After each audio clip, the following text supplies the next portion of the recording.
una semana más para seguir profundizando sobre nuestra fe, meditando sobre el credo. Creo en Dios, creo en Jesucristo, Hijo único de Dios, segunda persona de la Santísima Trinidad, pero como vimos la semana pasada, hecho hombre, es decir, verdadero hombre, y hecho hombre en el vientre virginal de la Santísima Virgen María.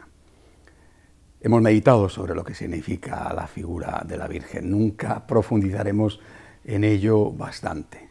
Sobre todo porque no quiero hacer apologética en este programa y atacar a nadie, ni siquiera defenderme de nadie, pero hablando de la Virgen no tengo más remedio que decir lo mucho que se equivocan aquellos que consideran que la Virgen María es un estorbo para el amor a Jesucristo.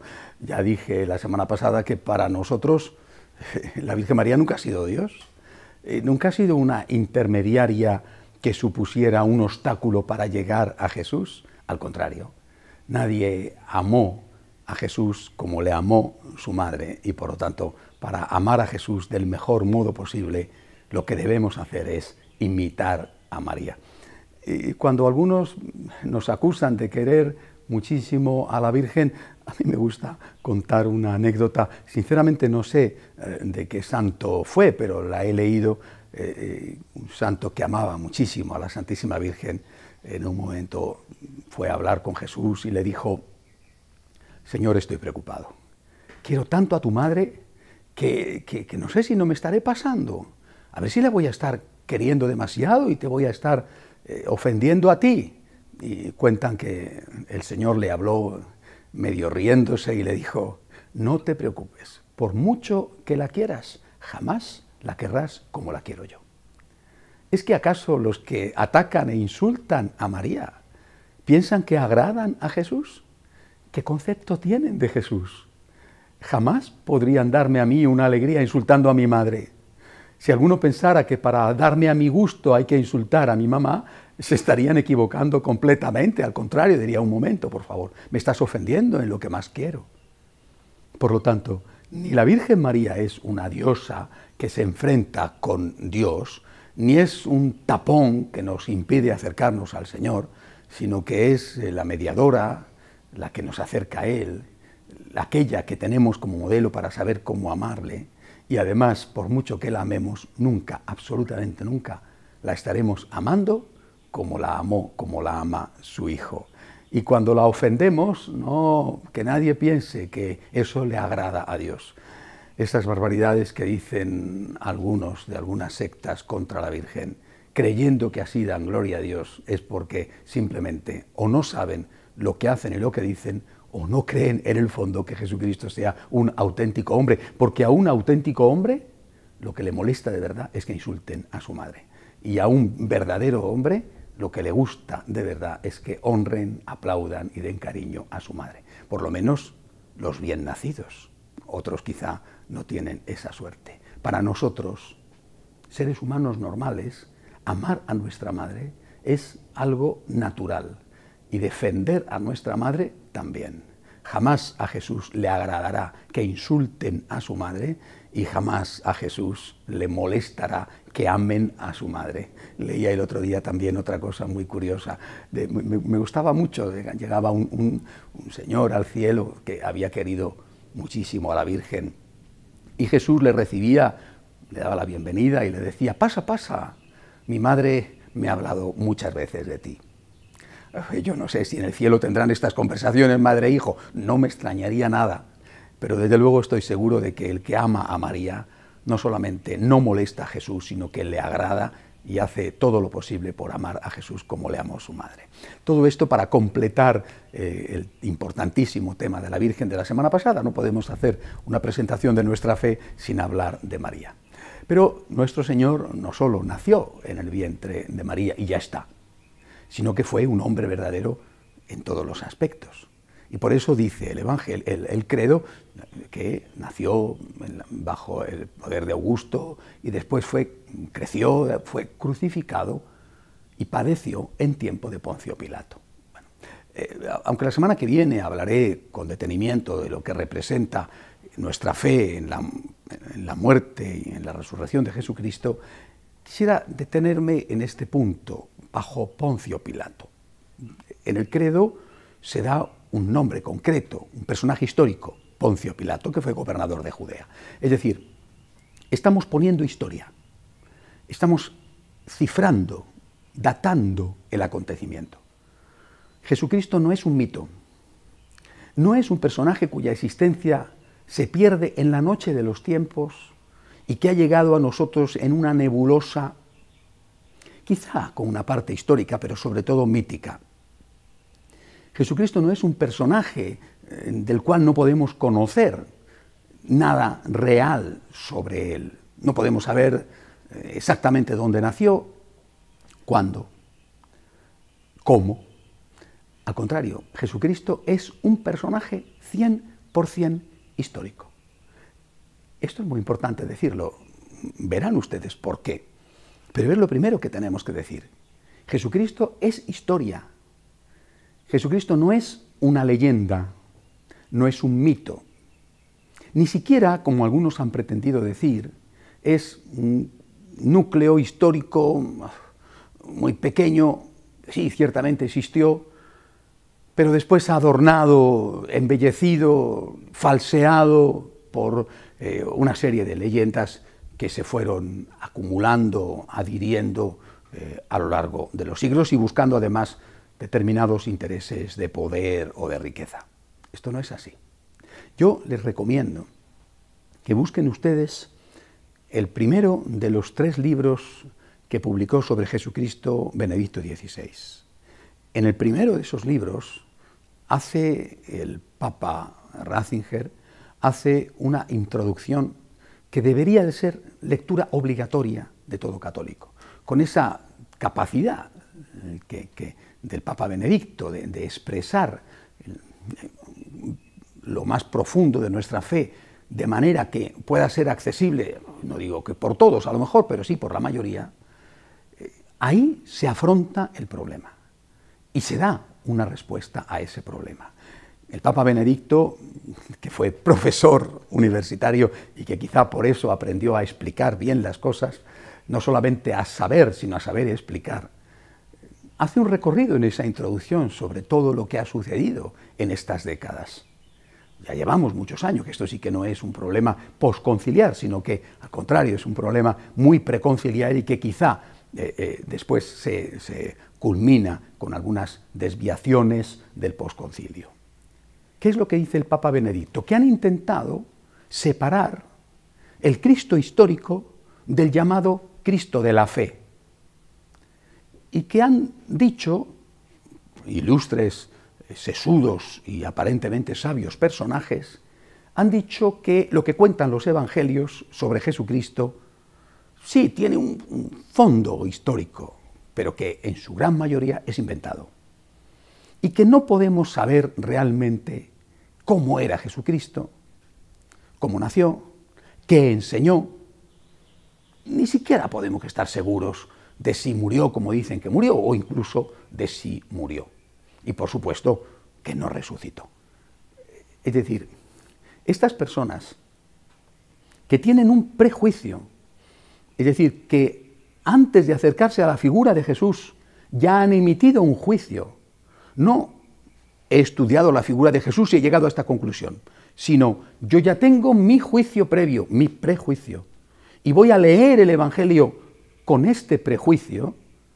Estas personas simplemente son ateas, así de sencillo. Es decir, no creen en lo que ya hemos dicho que hay que creer, no creen en el poder de Dios, y por eso no aceptan, por ejemplo, la concepción virginal de Jesús, por eso no aceptan, por ejemplo, la existencia de los milagros, por eso no aceptan la resurrección del Señor. No creen en el poder, no creen en el misterio, no aceptan el misterio, no aceptan que haya algo que se les escape, que haya razones, es una frase de este gran sabio francés Pascal, que haya razones del corazón que la razón ignore. Cuando se va a hacer la crítica liberal, la crítica, en el fondo la crítica atea de personajes como Bullmann al Nuevo Testamento, se va a hacer desde este prejuicio. Todo lo que es sobrenatural tiene que ser dejado de lado, porque tiene que ser puesto en cuarentena bajo la sospecha de que es falso. Todo lo sobrenatural del Nuevo Testamento es sospechoso de ser falso. ¿Y qué es lo sobrenatural? Desaparece inmediatamente todos los evangelios de la infancia. Bueno, a continuación desaparecen todos los milagros. Y a continuación desaparece la muerte y la resurrección de Jesucristo. ¿Qué queda? Quedan algunas enseñanzas, algún gesto de comportamiento y nada más.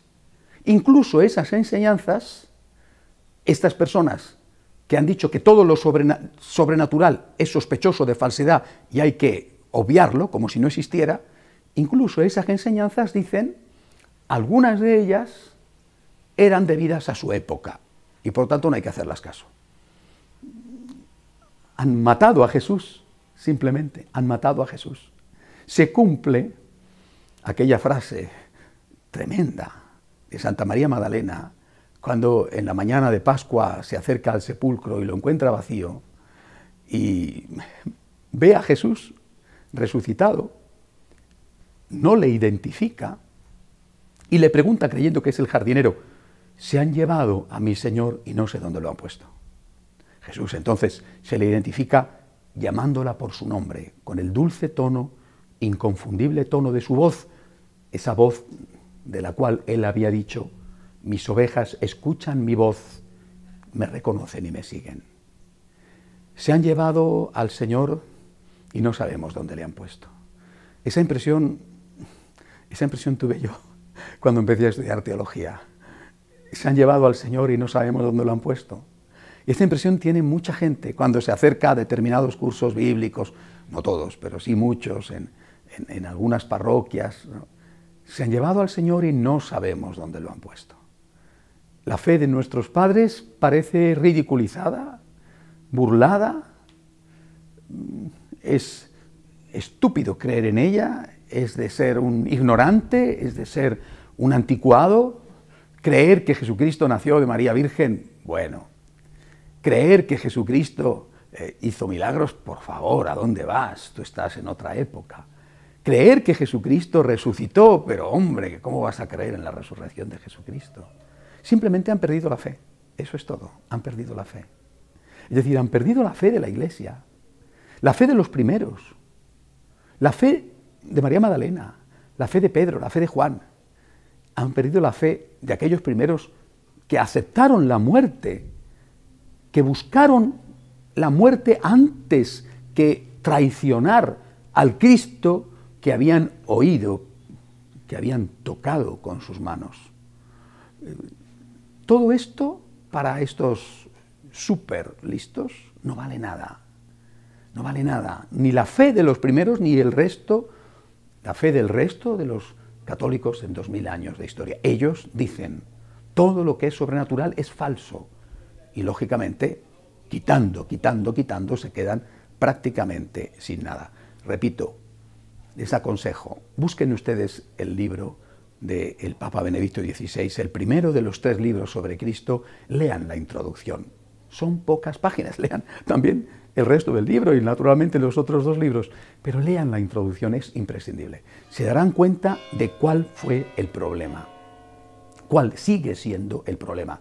No hace mucho un amigo que estaba yendo a un curso de teología para laicos en una importante ciudad latinoamericana, por discreción no lo voy a decir, me contaba aterrado de que el profesor de teología les había dicho que Jesucristo tuvo muchos hermanos, que la Virgen María no fue virgen y que naturalmente sus relaciones con San José fueron como las relaciones normales de un esposo y de una esposa, y que allí había bastantes monjas y que solamente él se atrevió a levantar la mano y a decir, esta no es la fe de la Iglesia. Bueno, estamos como estamos, ¿verdad?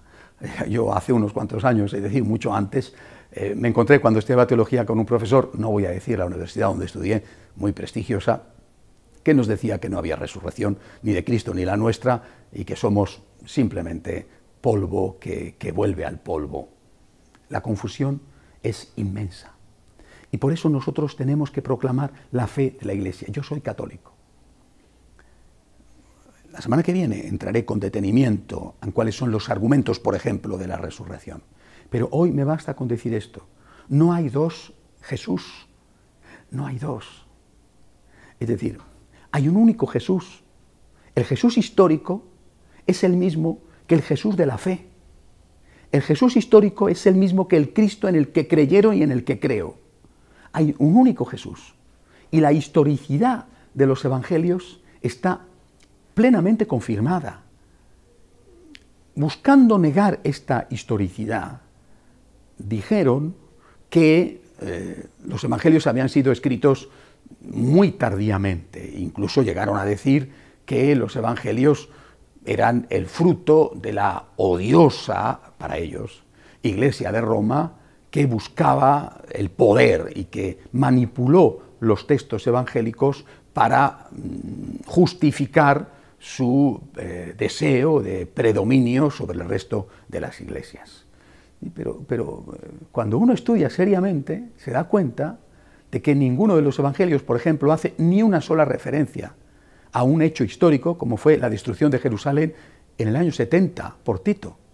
Ninguno hace referencia a eso. Incluso las profecías que hacen referencia a eso, o que podrían hacer referencia a eso, son profecías que hacen referencia más bien al fin del mundo, porque no se cumplieron literalmente tal y como ocurrieron las cosas. Jesús no está hablando cuando dice, cuando veáis a Jerusalén cercada, huid a los montes, porque en ese momento ya estaban los montes de alrededor de Jerusalén dominados por los romanos. Está hablando de ese otro fin del mundo que no sabemos cuándo llegará.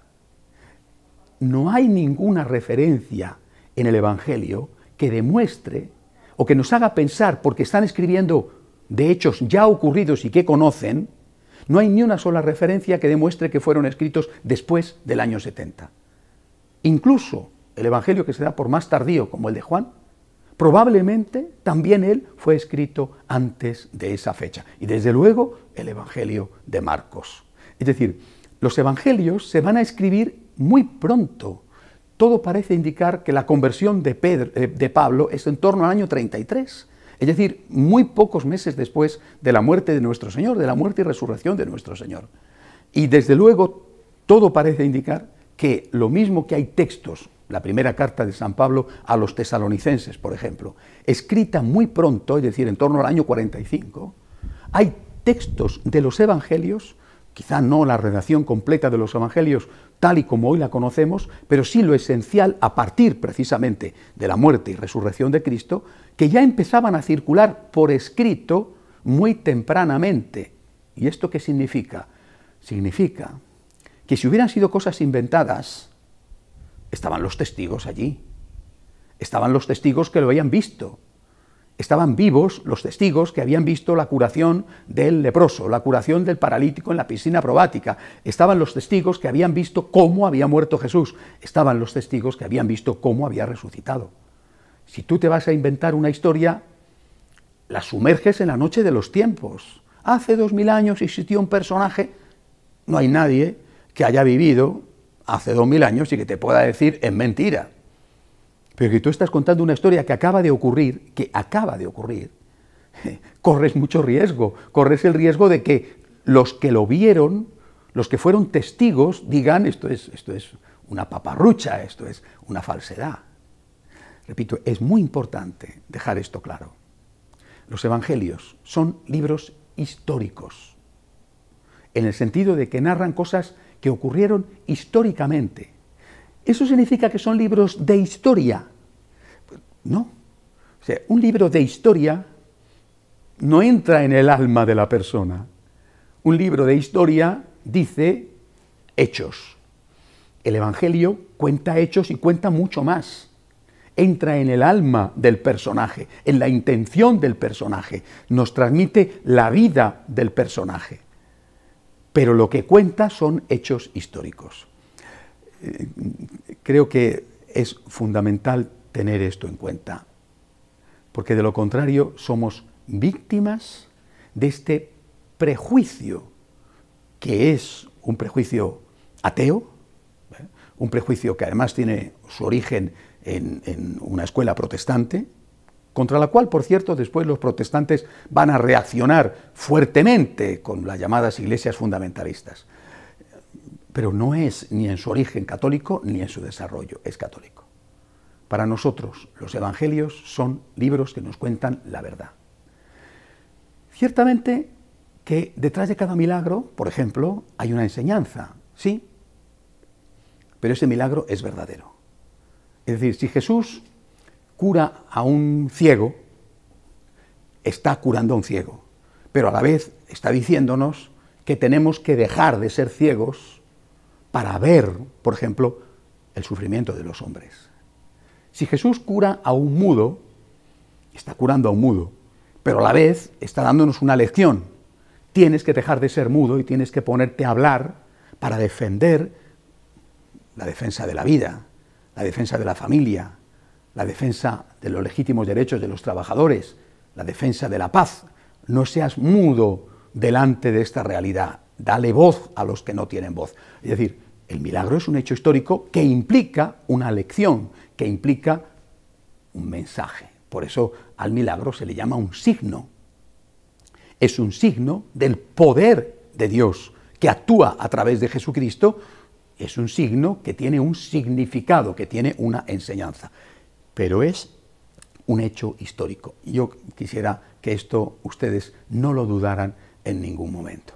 Estamos hablando, por lo tanto, de Jesucristo como verdadero Dios, que se hace hombre. Es, por lo tanto, también verdadero hombre. Vive como un hombre. Crece, sufre, se alegra, muere y resucita. Y yo puedo acercarme a ese personaje histórico no a través de mitos y leyendas, sino a través de la palabra de Dios. Tengo completa confianza en lo que me cuentan los evangelios. No me están engañando, no pretenden seducirme con trampas, me están diciendo la verdad. Gracias a esto yo puedo decir que conozco a Jesús. No soy de su época, he nacido casi 2000 años más tarde, no he tenido la suerte de verle predicar en los campos de la Galilea o de verle andar sobre el lago o de verle morir en el Gólgota. Y sin embargo, soy un contemporáneo suyo, porque lo que me cuentan los evangelios realmente ocurrió. Creo en Jesucristo, que padeció bajo el poder de Poncio Pilato, es decir, que nació y que murió en un momento concreto de la historia de la humanidad. No es un mito, no es una leyenda, no es una invención, es un personaje histórico, es de verdad mi Salvador. Hasta la semana que viene, si Dios quiere.